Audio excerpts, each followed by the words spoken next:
In January, the Palisades and Eaton wildfires ripped through Southern California.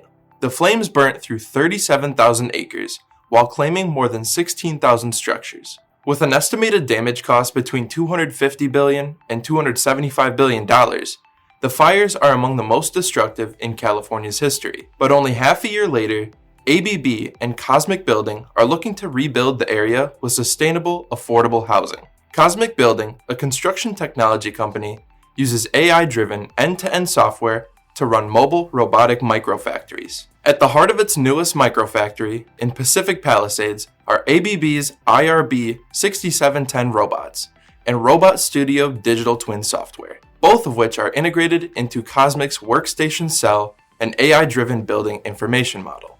The platform performs design, permitting, procurement, fabrication, and assembly. Each home is developed 3 times faster than traditional methods and costs 30% less. Fabrication of custom wall panels is made possible through ABB's RobotStudio, simulating the entire digital environment before it's ever deployed. On location, Cosmic's AI works with the ABB robots to make real-time decisions, ensuring consistent quality. Made with non-combustible material, solar and battery systems, and water recycling, each home exceeds California's wildfire and efficiency codes, addressing industry challenges like labor shortages, affordable housing needs, and excessive waste. Cosmic and ABB aim to build 100 homes by 2027. I'm Devin Verbsky, and this is Manufacturing Now.